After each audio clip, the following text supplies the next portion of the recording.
একটি দেশের মেরুদণ্ড ভেঙে দেওয়ার জন্য যা যা করার দরকার, একটি দেশকে পরনির্ভরশীল করার জন্য যা যা করা দরকার বিগত ওই মাফিয়া সরকার কিন্তু করে রেখে গেছে। আমাদের সরকারের বয়স হচ্ছে 6 মাস, অলমোস্ট 6 মান্থস। আমরা উত্তরাধিকার সূত্রে একটি ধ্বংসস্তূপ নিয়ে যাত্রা শুরু করেছি।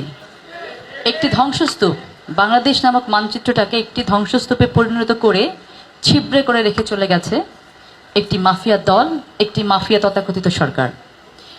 তো এই জায়গা থেকে উত্তরণের জন্য আমরা উত্তরাধিকার সূত্রে অনেকগুলো সমস্যা পেয়েছি, যে সমস্যাগুলোকে কাটিয়ে ওঠার জন্য বর্তমান সরকার দিনরাত কাজ করছে। তার মধ্যে আপনি যদি বিদ্যুৎ সমস্যা বলেন, অনেক বড় একটি সমস্যা, গ্যাসের সমস্যা, আইন শৃঙ্খলার সমস্যা, দুর্নীতির সমস্যা, মাদকের সমস্যা, দারিদ্রতা থেকে শুরু করে অনেক সমস্যা আছে। সকল ধরনের প্রতিষ্ঠানগুলোকে তো ধ্বংস করা হয়েছিল, পরিকল্পিতভাবে শিক্ষা প্রতিষ্ঠানকে ধ্বংস করা হয়েছে যেন বাচ্চারা পড়াশোনা শিখে মেরুদণ্ড সোজা করে দাঁড়াতে না পারে। বলা যেতে পারে যে একটি দেশের মেরুদণ্ড ভেঙে দেওয়ার জন্য যা যা করার দরকার, একটি দেশকে পরনির্ভরশীল করার জন্য যা যা করা দরকার বিগত ওই মাফিয়া সরকার কিন্তু করে রেখে গেছে। গুজব গুজব গুজব, চারিদিকে গুজব। কেন বলেন তো? ঠিক শুনেছেন। হ্যাঁ, শেখ হাসিনা আপা দেশে ফিরছেন, এটা শুনে কিছু কিছু মানুষের তো কাপড় চুপড় নষ্ট হয়ে যাচ্ছে, খালি বাথরুমে যাচ্ছে আর আসছে, যাচ্ছে আর আসছে। আর কিছু মানুষের তো মনে হচ্ছে সারা পৃথিবী জুড়েই ভূমিকম্প হচ্ছে, এজন্য তারা কি করবে কি করবে না বুঝতে পারছে না, এই জন্য গুজব ছড়াচ্ছে। আর আমরা বাঙালিরা সেই গুজবটাই সবসময় বিশ্বাস করি, মিথ্যা কথাটাই বিশ্বাস করি। আমরা মিথ্যা কথা বলতেও পছন্দ করি, এই জন্য মিথ্যে কথা শুনতেও পছন্দ করি। আমাদের বিচার বুদ্ধি শিক্ষা কিচ্ছু নাই, সত্যি কিচ্ছু নাই। না হলে এই যে মিথ্যা কথা, মিথ্যা প্রোপাগান্ডা, এগুলো আমরা কেন বিশ্বাস করব? 71 থেকে 2024 আজকে 26-এ দাঁড়িয়ে আছে।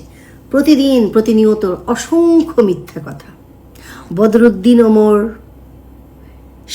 আসিফ নজরুল, আনু মোহাম্মদ, সলিমুল্লাহ, তারপরে আরও যারা আছে নাকি ব্যারিস্টার, ডক্টরেট, এগুলো সবাই সব শয়তান।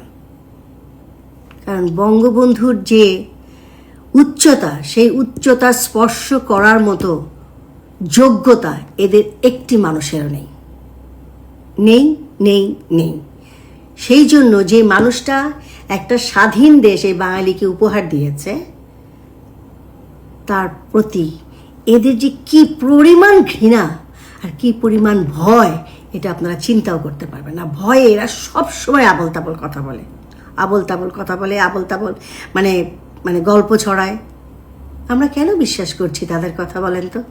একটু ঠান্ডা মাথায় চিন্তা করেন, শেখ হাসিনা আপা আমাদের জন্য কি করেছেন, আর 2 বছরে এরা আমাদের জন্য কি করেছেন, একটু চিন্তা করেন প্লিজ।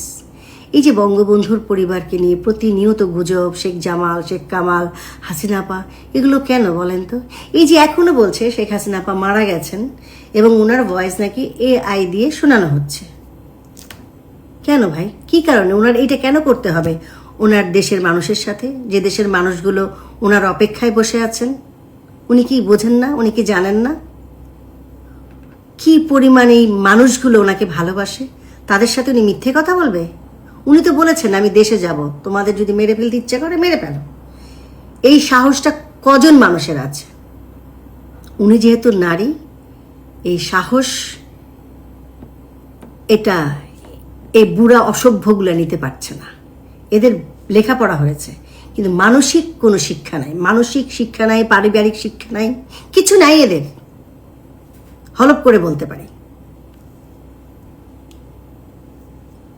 আপনাদের কাছে অনুরোধ, যাদের বাংলাদেশকে পছন্দ নয় তারা আপনারা পাকিস্তানে ফিরে যেতে পারেন, কারণ পাকিস্তানের এত গুণগান আপনারা গান। আর এই যে কতগুলো আছে না এনসিপির কিছু আমাদের মানে কিনা হত্যাকর্তা হয়ে বসেছিল, কি জানি হতে চাইছে প্রধানমন্ত্রী। ভাই একটা কথা বলে কি জানেন? চটি জুতার ফিতা, আর জানি কি বলে, 12 হাত কাকরের 13 হাত বিচি। নিজের ওজন বুঝে স্বপ্ন দেখতে হয়, ঠিক আছে? যেই জঙ্গি হামলা আপনারা করেছেন 2024-এ, যেইভাবে দেশটাকে ধ্বংসের মুখে দাঁড় করিয়েছেন, প্রতিটা মুহূর্তের বিচার হবে হবে। ভালো থাকেন, সুন্দর থাকেন সবাই। বাংলাদেশ চিরজীবী হোক।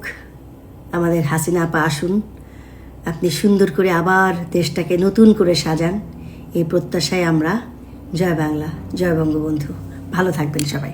হাসান মামা, এখানে রানা আমেরিকা থেকে এসছে, ও এখন আমেরিকারই সিটিজেন হয়ে গেছে। জ্যাকেলিন বড় মেয়ে। আজকে বিশেষ করে রানা, আমি জানতাম না এখানে অটিস্টিক সেন্টার কয়েক বছর থেকে এখানে কাজ করছে শুনেছি, কিন্তু এই সরকার ক্ষমতায় আসার পর আমার ভাগনা রানা আমাকে আমেরিকা থেকে বারবার অনুরোধ করে যে একবার এই কেন্দ্রটাতে একটা আপনি পরিদর্শন করে এসে। তো যাই হোক, আজকে একটা উপলক্ষ করে এখানে আসার সুযোগ হয়েছে।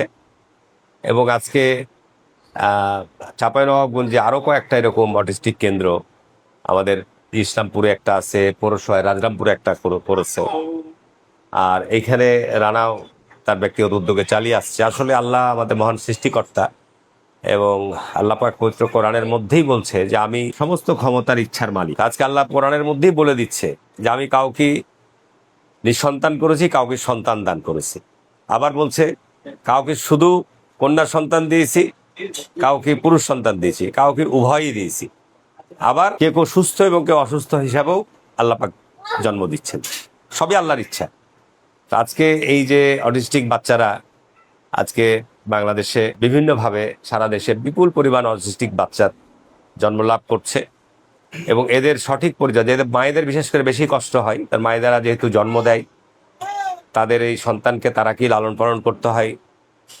তো এইখানে অনেক অটিস্টিক বেবি যারা সঠিক সময়ে যদি নিয়মিত তারা পরিচর্যা পায় বা তারা সেই ধরনের চিকিৎসা সহযোগিতা পায়, তাহলে অনেকেই অনেকখানি স্বাভাবিক এবং সুস্থতায় ফিরে আসে।